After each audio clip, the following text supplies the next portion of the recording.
Kaylee, well, risk assets, they went up, but it was brief, and then they really came down. And we're still dealing with the aftermath of that here in Europe.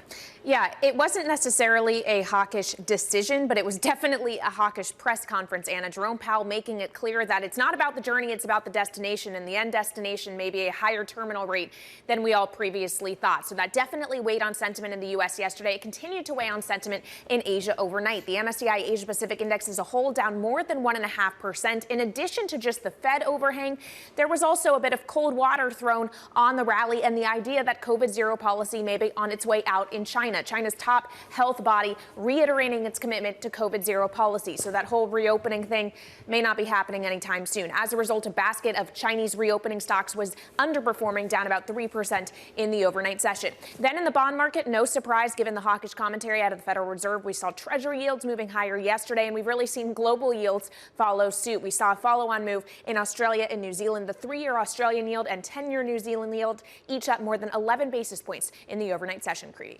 Yeah, Kaylee, stateside, we are seeing, well, futures, they're slightly in the red. You do have that negative bias, a little bit of pressure on risk sentiment, but take a look at this. They're actually flat at the moment. What's interesting to me, though, is after you have the sell-off of almost 2% on the major benchmarks, well, it's kind of natural. There are some technicals that help you kind of bounce back when you have that much of a sell-off. I wonder if that's what we're going to see today. For now, at least, futures, like I said, about flat, not really taking its cue. It looks like they're still kind of maybe pulling back and forth a little bit. The bond market, a completely different story, because that's really where you're seeing money come out very quickly across the curve. By the way, the maturities don't matter here. Take a look at the 10-year yield. We are at not just above 4%. We are at 4.14, 414 basis points on the 10-year yield, up about 4 basis points just in today's session. But look, take a look across the curve. You look into the front end of the curve, the 2-year yield, for example, that move gets more fast and more furious. And as you see that move, especially in the front end, the dollar follows. The dollar is stronger by about 0.5% when you look at the Bloomberg Dollar Index. And traditionally, that would mean that you perhaps see a little bit more pressure on equities. You're not necessarily seeing that,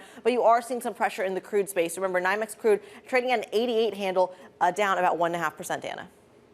Okay, so those are the moves stateside. Let's have a look at where we are in Europe then, Chrissy. And we have the European equity markets still feeling the after effects, the downdraft of what we saw on Wall Street yesterday. So stocks severely weaker on Wall Street at the close. And so we factor some of that into our European session today. And it is tech stocks, just as we saw weakness in tech stocks on the Nasdaq yesterday on Wall Street. Tech stocks to the fore, and tech stocks are weaker today. Some areas of the banking sector, though, doing a little better as we continue to talk about higher rates for longer. We've got some news here in Europe when it comes to the interest rate hiking cycle. The Norges Bank over in Norway raising benchmark interest rates to 2.5%. The estimate was for 2.75%, though, so that's actually not a hike as big as had been anticipated. And the Norges Bank also saying that they will most likely have to raise again in the month of December. The market taking then a fairly dovish interpretation here. Certainly we saw in the immediate aftermath of this decision some weakness in the Norwegian kroner, and that's what we continue to see there on that chart against the euro, also true against the US dollar. So that's the Norwegian story, not then hiking as much as had been anticipated. Will we get something similar from the Bank of England? We'll have to see. The pound certainly on the move ahead of that meeting. Here's the weakness in tech stocks I was talking about, down by 1.8% here in Europe. Here's the weakness in the pound, 112.60, dropping by over 1%. A lot of dollar strength to deal with. And so this is really a dollar strength post-Fed story, but it is having an impact here on the pound. And what will be the impact if we see 75 basis points from the Bank of England later, as expected? What if they only do 50? How weak would the pound get then? Sainsbury's, the grocery store here in the UK, up by 3.4%. And this is an interesting theme developing from those businesses that you might have expected to be really affected by the cost of living here in the UK. We are seeing if they manage to stick to guidance, that is actually at the margin being taken as a positive. We saw it yesterday with Next. We see it today in the case of Sainsbury's. And Rolls-Royce down by 3.5%. Some concern around inventory levels, even as we all go back to flying. This is the engine maker, of course. Some concern around inventory levels and some other issues plaguing this particular business right now. Kaylee. All right, Anna, well, let's get back to the Federal Reserve because, as we all expected, they hiked 75 basis points yesterday. But the message from Chairman Powell was, buckle up, we aren't done yet. We still have some ways to go.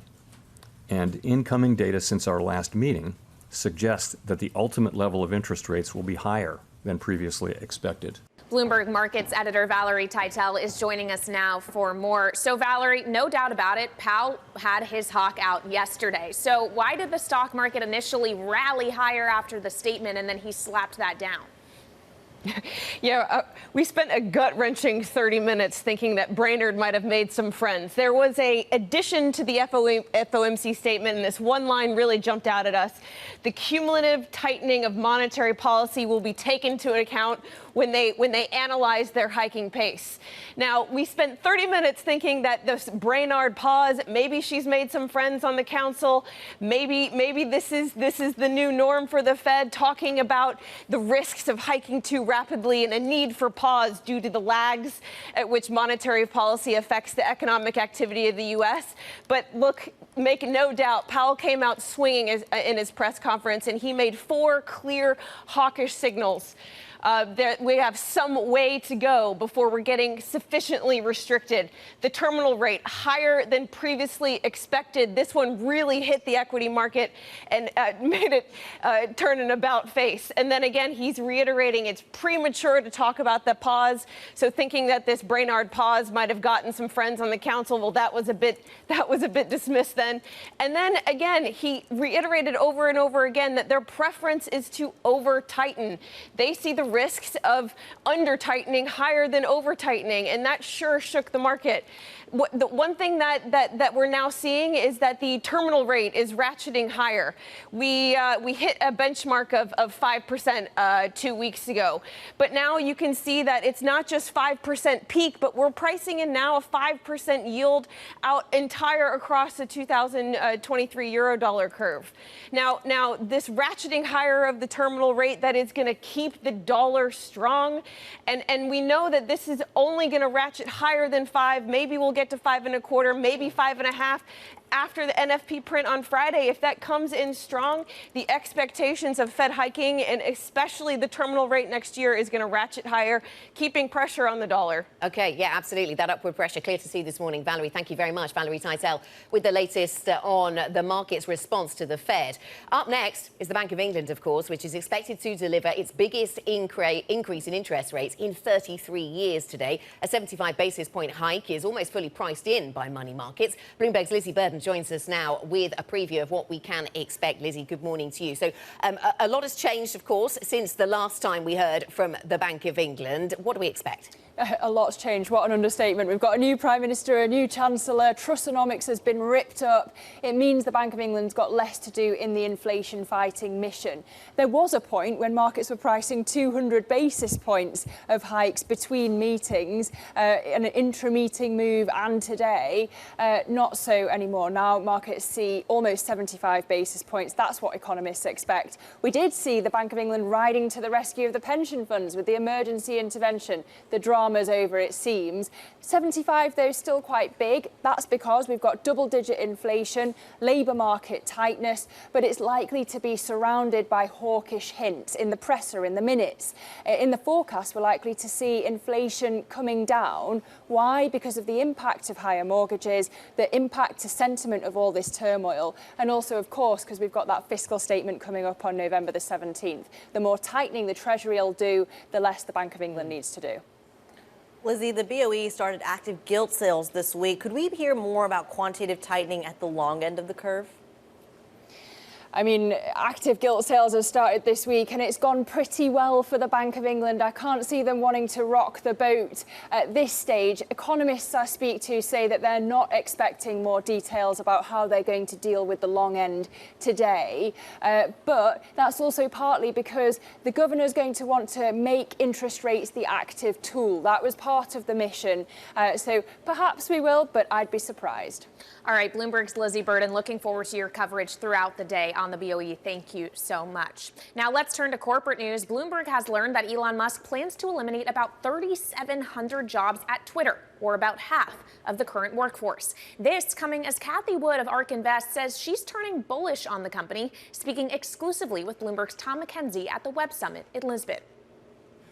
This subscription advertising model is a very smart move if he goes in that direction. The verification, that little check, is very important to people and could help clean up the platform considerably. So let's get to who she was speaking with, Tom McKenzie at the Web Summit. So Tom, obviously a lot of Twitter employees may not be feeling so good today as they await job cuts, but Cathie Wood seems to be feeling good about this. What does she see for Twitter under this new leadership?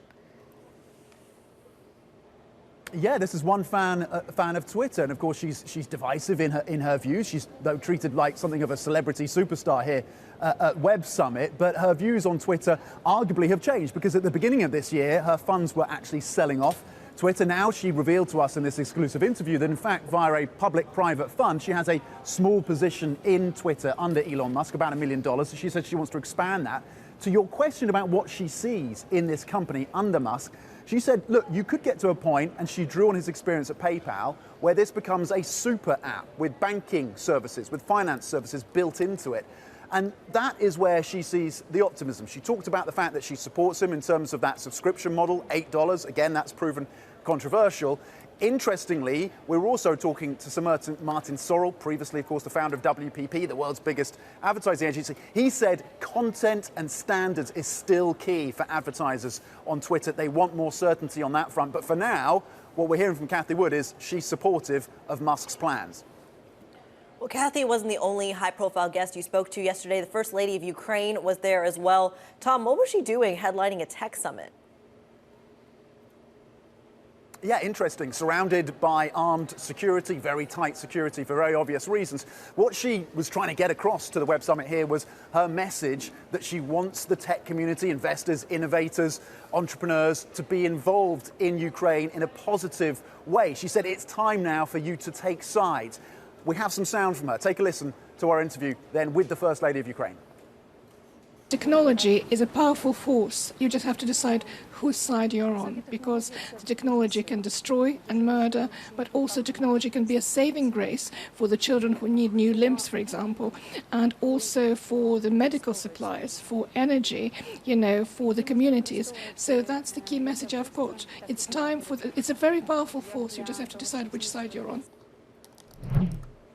I also asked the First Lady of Ukraine about the infrastructure attacks that we've been seeing by Russia in cities like Kiev on things like energy, electricity, water. She said this is not impacting the morale. The morale of the Ukrainian people remains strong. She did, though, say that she is concerned about signs of Ukraine fatigue setting in amongst that country's allies, and said that if that becomes entrenched, Ukraine risks perishing, and that, of course, would have significant implications for the world as well. So she's concerned about what she's seeing here in the West in terms of that support and whether that's going to continue for her country. All right, really important conversation. Bloomberg's Tom McKenzie at the Web Summit in Lisbon. Thank you so much. And don't miss Tom's interview later this hour with Mick Mulvaney, former acting chief of staff for President Donald Trump, who also will be at the summit.